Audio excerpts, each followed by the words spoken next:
L'equipaggio Runvola Pollicino su Skoda Fabia Super 2000 della Highland Motorsport si è aggiudicato la 23esima edizione del Fabaria Rally, 28esimo Rally dei Templi. La competizione, valida per il trofeo nazionale sesta zona, quest'anno si è rilevata più dura del previsto. Dei 70 equipaggi partiti sabato sera da Piazza Cavour, solo 37 hanno tagliato il traguardo. Tra le tre prove speciali corse, la più selettiva si è dimostrata quella di Favara, con l'annullamento del primo passaggio per incidente. Fortunatamente nessuno dei piloti coinvolti ha riportato gravi conseguenze. Runvola e il suo bolide cieco hanno dettato i tempi della gara.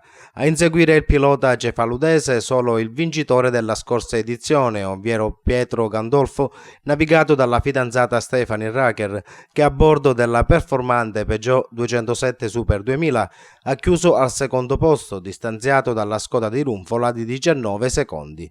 Sul terzo gradino del podio assoluto la sorprendente Peugeot 106 di gruppo A6 della coppia Brusca-Midulla. Motori spendi quindi sull'appuntamento sportivo che probabilmente è il più atteso dagli agrigentini. Migliaia sono stati gli appassionati che ieri hanno atteso il passaggio delle autovetture lungo il percorso di gara. Presa d'assalto è stata anche la piazza Cavour di Favara, sia sabato sera in occasione dello start che ieri per l'arrivo dei bolidi. È stata una gara impegnativa come ogni anno, le strade del Fabaria diciamo che non consentono tante distrazioni.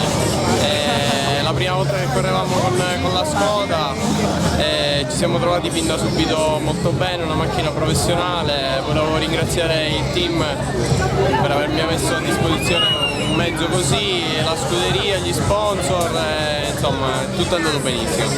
Ci hai provato fino alla fine, che differenza c'è stata? Forse troppo forte questa Skoda? Sì, innanzitutto parliamo anche del pilota, Luigi, è un amico mio, che è un grande pilota, che sicuramente ha collaborato da una Skoda che forse a quanto pare è leggermente più performante rispetto alla Peugeot. Comunque io ci ho messo il massimo impegno, sono sempre soddisfatto perché ha vinto un amico, poi la prima gara con la mia ragazza, ci siamo divertiti e alla fine ci portiamo a casa questo secondo posto con soddisfazione. Il ritorno a Favara del rally inequivocabilmente ha smosso l'economia del territorio.